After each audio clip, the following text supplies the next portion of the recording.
ఇక్కడ చాలా ఈ ఉపవాసంతో ఎందుకు ఉండాలి?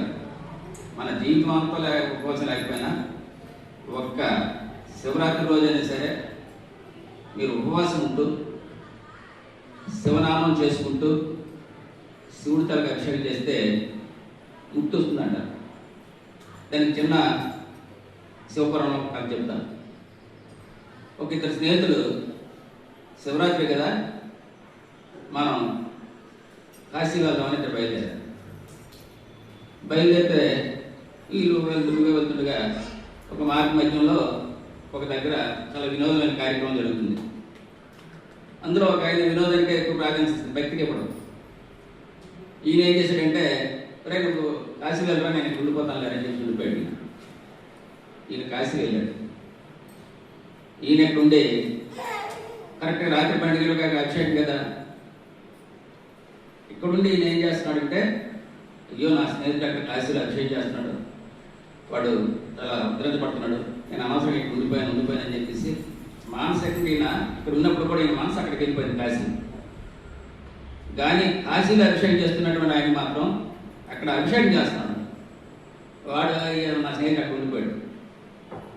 అంటే మనం ఇందులో ఈ రెండింటిలో ఉన్నటువంటి తేడా ఏంటంటే, ప్రత్యక్షంగా మనం ఎక్కడున్నా సరే పరమాత్మ దగ్గర మనసు పెట్టాలి. ముక్తి ఎవరికి వచ్చిందంటే ఈ మార్గమధ్యంలో ఉన్నట్టు ముక్తి వచ్చింది. కాశీలో నేను ముక్తి రాదు. అలాగే మీరందరూ శివరాత్రి రోజు చాలా వరకు జాగ్రత్త చేయడానికి ఇష్టపడతారు. కానీ మనందరం ఏం చేస్తాం? టీవీ ముందు కూర్చుంటాం, ఏదో సినిమా పెట్టుకుంటాం, లేకపోతే సీరియల్ పెట్టుకుంటాం. చేయగలం దయించి ఆ రోజు మీరు జాగ్రత్త చేయాలనుకుంటే, శివుడికి అభిషేకం చేయాలనుకుంటే, ఎన్నో రాత్రులు నిద్ర సినిమాకి వెళ్తే 3 గంటల వరకు ఉంటాం. ఒకరోజు నిద్ర మానండి.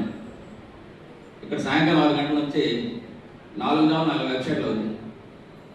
ఎక్కడా కూడా ఏ మందిరంలో జరిగినటువంటిది శాస్త్రోక్తమైనటువంటి పద్ధతిలో ఆ మహాశివుడు మనకి ఇచ్చినటువంటి అదృష్టం కొద్ది సాయంకాలం 6 గంటలకు ఒక అభిషేకం జరుగుతుంది. దూపదీప నైవేద్యాలు అవుతాయి.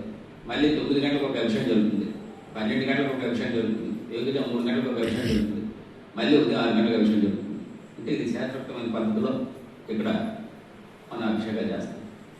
మీరు సాధ్యమైనంత వరకు ఏం చేస్తారంటే, మీ పని ఎందుకంటే మనం గృహ జీవితంలో ఉన్నాం, పూర్తి టైం డిస్పెక్ట్ చేస్తుంది. మీరు గృహ జీవితంలో ఉన్నారు కాబట్టి మన కుటుంబపరమైన పనుల్లో నైపుణ్యం అండి.